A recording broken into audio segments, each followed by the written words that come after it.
सामाजिक वानिकी योजना क्या है? क्लास 10th, ठीक है। चैप्टर फर्स्ट के कुछ क्वेश्चन उस दिन रह गए थे, वो कंप्लीट कर लो। तो सामाजिक वानिकी योजना क्या है?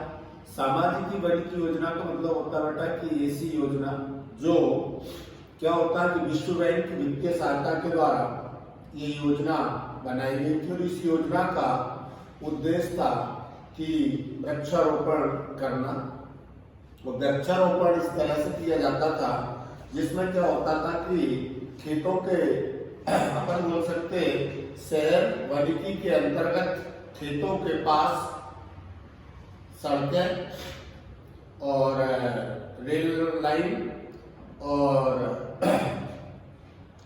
जहाँ खेती होती है और जो सड़कों के किनारे होते हैं जहाँ रेल लाइनें डाली जाती है उसके आसपास वृक्षों को लगाना सामाजिक वानिकी योजना कहलाती है। अगला ये हो रहा कि हरित क्रांति क्या है और हरित क्रांति से आप क्या समझते हो?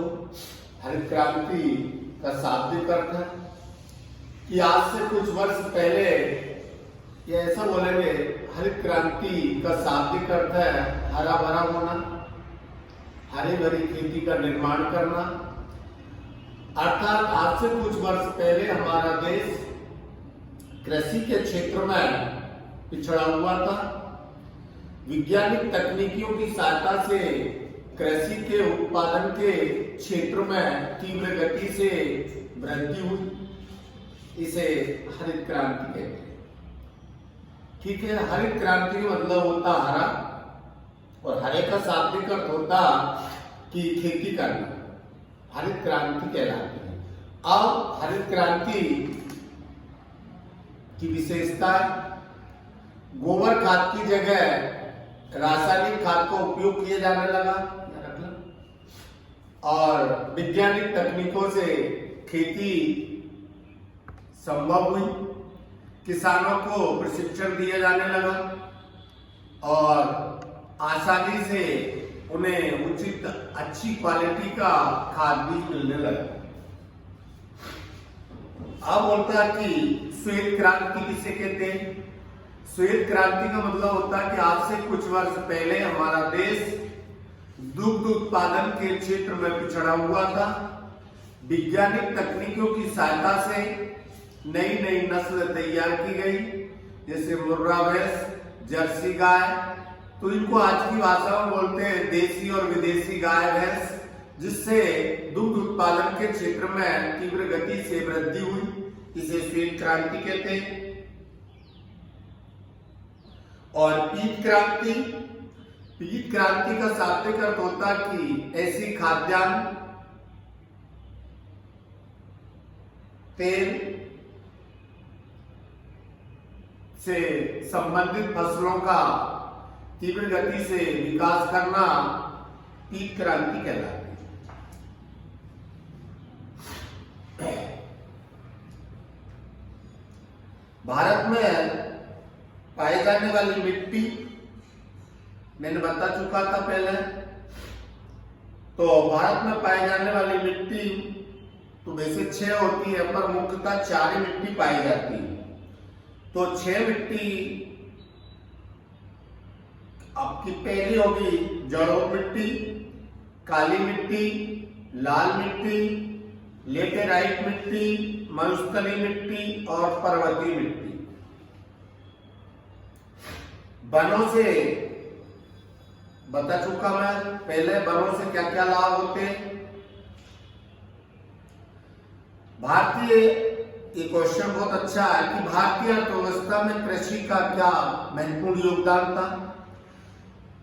तो भारतीय कृषि का भारतीय अर्थव्यवस्था में महत्वपूर्ण योगदान था कि कृषि भारत में 80% लोग गांव में निवास करते और गांव में खेती होती है। खेती से कच्चा माल तैयार किया जाता है। कच्चे माल से तात्पर्य जैसे मान लो थुली है, चावल है, बेसन है, कोई ऐसी वस्तु है जो खाद्यान्न वस्तु होती है, अचार है, पापड़ है, तो ये सब चीजें क्या होती हैं, जब भारत अनाज पैदा होगा, अनाज से वस्तुएं बनाएंगे और इन कच्ची वस्तुओं को क्या करते हैं, विदेशी व्यापार चलाते हैं। तो विदेशी व्यापार से क्या होता है बेटा, विदेशी मुद्राएं प्राप्त होती, विदेशी मुद्राओं से विदेशी मशीनें खरीदी जाती, विदेशी मशीनों से फिर देश में उद्योगों की स्थापना होती है। तो जिस देश में उद्योगीकरण का विकास होता है उस देश की आर्थिक स्थिति सुदृढ़ और मजबूत होती है। इन्हीं कारणों से भारत में कृषि का भारतीय अर्थव्यवस्था में महत्वपूर्ण योगदान है। अब इसके योगदान के कारक कौन कौन से, ये सब पूछ ले तो लिख देना। जनसंख्या का भरण पोषण, रोजगार में योगदान, उद्योग धंधों का पक्का आधार, ये तुम छोड़ देना। तुम तो इतना लिखना कि भारतीय अर्थव्यवस्था में कृषि का क्या महत्वपूर्ण योगदान है। मैंने आपको पॉइंट नहीं बताते हुए थ्योरी में बता दिया। भारतीय कृषि की समस्याएं क्या है। भारतीय कृषि की समस्या एक तो जोत का छोटा होना। जोत का छोटा होने का मतलब होता है कि भारत में भाई भाइयों में, परिवार में खेती का बंटवारा हो जाता है, जिससे खेती के छोटे छोटे टुकड़े हो जाते हैं।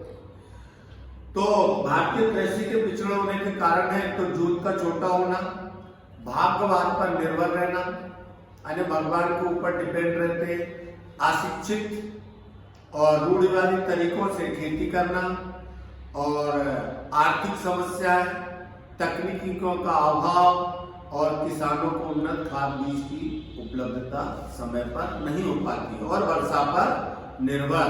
ये भारतीय कृषि के पिछड़े होने के कारण है। अब बोलता बेटा कि नीली क्रांति का मतलब होता कि आज से कुछ वर्ष पहले हमारा देश मछली के उत्पादन के क्षेत्र में पिछड़ा हुआ था, और मछली के उत्पादन के क्षेत्र में आज देश में विकास हुआ, देश का विकास हुआ, और उनकी कई लोगों को इससे रोजगार मिले, उद्योग चलाए जाने लगे। तो इस प्रकार से नीली क्रांति का महत्वपूर्ण योगदान रहा। लोहे के प्रमुख उपयोग लिखिए और लोहे का उत्पादन के क्षेत्र में वर्णन कीजिए। भारत में लोहे उत्पादन के क्षेत्र का विवरण। लोहे के उत्पादन के क्षेत्र में लोहे के प्रमुख उपयोग होते वर्तमान समय में सुई से लेकर बड़ी बड़ी मशीनों का निर्माण लोहे से किया जाता है। आज हमारे देश में तकनीकी के विकास के कारण हर वस्तु का निर्माण लोहे से होने लगा। आज चाकू से लेकर आलपिन, बड़ी बड़ी मशीनें, वायुयान, अस्त्र शस्त्र, सभी वस्तुओं का निर्माण लोहे से किया जाने लगा। अब वो बोलता है कि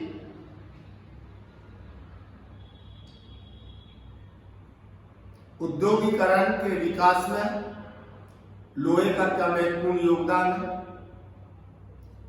तो उद्योगीकरण में लोहे का महत्वपूर्ण योगदान होता है। लोहे से क्या होता है कि बड़ी बड़ी मशीनों का निर्माण होता है और मशीनों से उद्योग चलाए जाते हैं। यदि लोहा इस्पात नहीं होगा तो उद्योगों मशीनें नहीं बनेगी। जब मशीनों का निर्माण नहीं होगा तो उद्योग भी इतनी तीव्र गति से नहीं चलाए जा सकते। ऐसे प्रश्न बन जाता है कि लोहे और इस्पात को कारखानों की रीढ़ की हड्डी क्यों माना गया। तो मैं प्रश्न भी मन से बना रहा हूं, उत्तर भी आप ऐसे लिख देना। लोहे और इस्पात को कारखानों की रीढ़ की हड्डी इसलिए माना गया है क्योंकि लोहे और इस्पात से उच्च व आदर्श श्रेणी की मशीनों का निर्माण किया जाता है और इन मशीनों के माध्यम से उद्योग चलाया जाता है। यदि लोहा और इस्पात नहीं होगा तो मशीनें नहीं बनाई जा सकती। जब मशीनें नहीं बनेगी तो उद्योग चलाना भी संभव नहीं हो सकता। वन्य जीव अपन ने पढ़ लिया था, सरकार द्वारा वन्य जीव संरक्षण के लिए भी पढ़ लिया था, और आप देख लेना। फिर मैं आपको एक काम करता हूं, इनके प्रश्न के उत्तर लिख के और आपको व्हाट्सएप कर दूंगा पेपर पे, तो आप फिर लिख लेना, क्योंकि ऐसे आप लिख नहीं पाओगे बेटा, तो मैं उसको प्रिंट करके दे दूंगा फोटो खींच के, तो आप उनके प्रश्न उत्तर उसमें से लिख लेना। मैंने आपको रफ समझा दिया, ठीक है। आपका सोशल साइंस का चैप्टर फर्स्ट खत्म हो गया है, सेकंड चैप्टर जो है ना अगली बार मैं समझा दूंगा।